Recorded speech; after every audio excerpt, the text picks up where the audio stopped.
Et bien salut à toutes et à tous les amis, c'est Fox et aujourd'hui une nouvelle vidéo sur le Barça. Et oui mesdames et messieurs, vidéo sur le Barça. Ça faisait longtemps, ça faisait 3 ans un peu comme toutes les autres vidéos. Et aujourd'hui j'aimerais parler, eh bien évidemment du sujet Marcus Rashford. C'est officiel, cette fois-ci c'est fait, le club vient d'annoncer sur les réseaux sociaux, Marcus Rashford a officiellement signé avec le Barça. Il a signé un prêt jusqu'en juin 2026, c'était marqué jusqu'au 30 juin 2026, donc un prêt d'une saison avec option d'achat, il me semble 30 millions. Il me semble 30 millions d'euros. C'est une bonne chose, c'est une très bonne chose. Après, évidemment que j'aurais préféré Nico Williams. Ça c'est sûr, j'aurais préféré Nico Williams, mais ne rajoutons pas de la paille dans le feu. Nico Williams ne viendra pas, ne viendra probablement jamais. Cette fois-ci, il a fermé la porte une première fois la saison dernière. Il nous a refait le même coup cette saison. À un moment donné, faut dire stop. Faut dire stop. Il veut pas venir. Il veut pas venir. Tant pis. Tant pis pour lui. Tant pis pour nous. Voilà. Ça, c'est un dossier qui est désormais clos. Peut-être qu'il sera réouvert un jour. Je ne sais pas. Mais pour moi, si jamais il se réouvre un jour, va falloir qu'il fasse ses preuves parce que ça va être compliqué avec le public. Hein. Ça va être très compliqué et je pense que sur ça, on sera tous d'accord.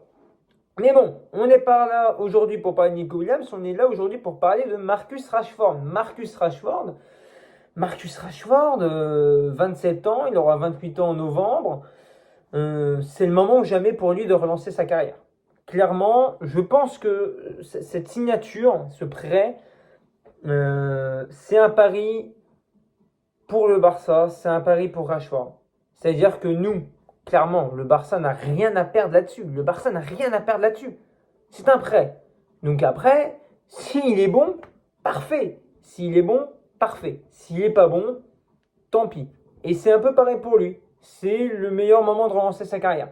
Dans tous les cas, s'il ne faisait pas ce transfert au Barça, ce prêt au Barça, s'il ne le faisait pas, sa carrière était foutue. Il était foutu, c'était mort. Il n'aurait jamais rebondi autre part qu'au Barça. C'est le meilleur moment pour lui. C'est le seul et meilleur moment en fait pour lui de relancer sa carrière. Et le Barça a tout à gagner et rien à perdre en faisant après. Ça aurait été un transfert, le discours aurait été différent de ma part. Mais là, honnêtement, je vois bien les choses.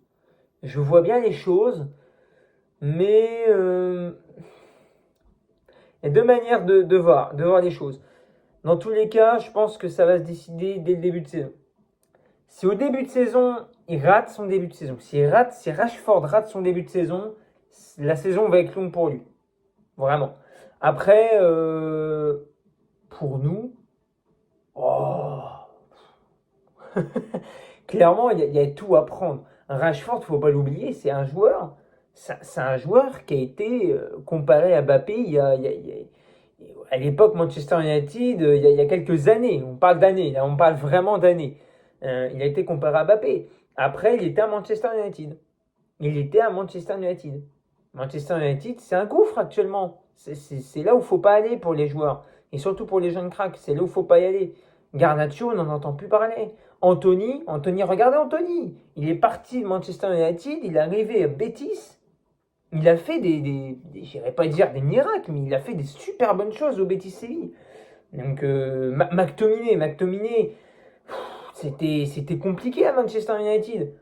Il arrive à Naples, il s'impose comme l'un des meilleurs milieux de terrain, peut-être au monde, et surtout de Serie A, l'un des meilleurs milieux de terrain de Serie A. Donc, Rashford peut nous faire une Anthony version Rashford. Donc là, si Rashford, en tous les cas, récupère le niveau qu'il avait à une certaine époque, qu'il arrive à le mettre au Barça, là où il va avoir des ballons. Et Rashford, il va avoir des ballons avec du Dani Olmo, du Pedri à côté de lui. Il va avoir du ballon avec du Yamal à côté de lui. Ça peut être quelque chose. Maintenant, où est-ce qu'il va jouer? C'est là où est-ce qu'il va jouer. C'est-à-dire que si Rashford s'impose comme titulaire, il s'impose comme titulaire où? Moi, Hansi Flick voulait Rashford. Maintenant, en attaque, on a qui? En attaque, on a Rafinha. Rafinha, c'est intouchable. Après, Rafinha, est-ce qu'il n'était pas en sur-régime l'année dernière? Voilà. Rafinha, les débuts à Barcelone, c'est catastrophique, Rafinha. Rafinha, c'est catastrophique, faut le dire. Maintenant, la saison dernière, c'est stratosphérique. On passe de catastrophique à stratosphérique. Donc, voilà. Maintenant, faut voir. Cette saison va lui permettre de confirmer si oui ou non c'était du sur-régime ou, ou son vrai niveau, son plein potentiel. Maintenant, il va falloir qu'il confirme. Ensuite, on a qui? On a Lewandowski. Lewandowski, il est bien gentil Lewandowski, mais Lewandowski il commence un petit peu à vieillir, le frérot. Dans les petits matchs, moi, il n'y a pas de problème. Lewandowski, il n'y a aucun problème dans les petits matchs. Maintenant, dans les gros matchs, je ne veux plus voir Lewandowski. Voilà, c'est dit, je ne veux plus voir Lewandowski. C'est une légende, il n'y a aucun problème là-dessus, mais il est vieux. Il est vieux. Ensuite, on a Lamine Yamal. Bon, Lamine Yamal, c'est intouchable. Là, il n'y a aucun problème. Mais je vous parle de tous les postes. Pourquoi? Rashford, il peut jouer à gauche, il peut jouer à droite, et il peut jouer dans l'axe. Maintenant, quel poste pour moi est le meilleur pour lui à l'heure actuelle? Je pense que Rashford progressivement remplacera Lewandowski. Si Rashford réussit au Barça, il remplacera progressivement Lewandowski.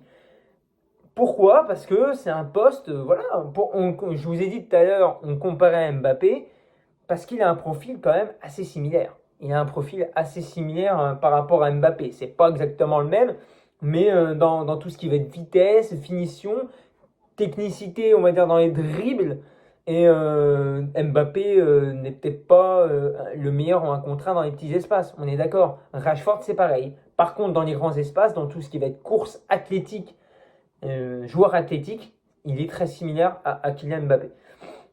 Droitier comme Mbappé, mais peut marquer du pied gauche comme Mbappé, peut-être même mieux que Mbappé hein, s'il retrouve son plein niveau. Non, Rashford, oui, Rashford peut très bien jouer dans l'axe. Et j'irais même mieux dire que je pense que Rashford a un profil mieux que Mbappé pour un numéro 9. Parce que Rashford, il peut marquer de la tête. Là où Mbappé, de la tête, on n'en parle pas. Hein, on n'en parle pas. Voilà. Non, mais c'est pour ça, Rashford, oui, il pourrait, s'y réussir, remplacer Lewandowski à l'avenir. Et je pense que s'il y arrive, on paye 30 millions de prêt. Si on paye 30 millions à un joueur qui nous remplace Lewandowski pour les 5-6 prochaines années, c'est une superbe opération. C'est une superbe opération. Donc, à voir. À voir, c'est très intéressant. J'ai vraiment hâte que la saison reprenne. Parce que là, c'est hypant. Rashford est un prêt qui hype. J'espère que ça va réussir. J'espère que ça va réussir. Surtout qu'à côté, le rival madrilène n'a rien gagné la saison dernière. Et ils arrivent à nous faire des rues. On ne sait pas d'où ils tirent l'argent. On ne sait pas d'où ils tirent l'argent. À un moment donné, on s'est moqué de nous au niveau des leviers, mais moi, je ne sais pas quel levier ils prennent. Hein. Le bras est lourd hein, du côté Madrid. Avec quel argent ils payent en fait? Ils n'ont rien gagné, les gars, ils font plus de transferts que nous. Et c'est vrai on était endettés beaucoup, beaucoup, beaucoup. Mais bon, c'est bon, voilà. Bref, autre news que je viens de voir, Pau Victor serait peut-être sur le départ. Voilà. On a vendu Pablo Torre 5 millions. Ansu Fati qui est parti en prêt avec option d'achat à 10 millions. Ça fait pas beaucoup d'argent tout ça. Hein. Ça fait pas beaucoup d'argent, mais voilà. Et Pau Victor pourrait partir. Alors je sais pas où, je suis pas allé chercher plus que ça. J'ai juste vu ça là, juste avant de tourner la vidéo que Pau Victor pourrait partir. Maintenant, reste à voir si c'est le cas ou non. C'est vrai que si Rashford vient, Pau Victor n'aura plus beaucoup de temps de jeu. Donc moi je pense que ce qu'il faudrait pour lui, ça serait un prêt. Il a du talent, donc ça pourrait être un prêt comme ça. Au pire, si Rashford ça réussit pas, on récupère Pau Victor la saison prochaine. Voilà. En tout cas, c'est tout pour moi pour cette nouvelle et première vidéo de mon retour sur le Barça.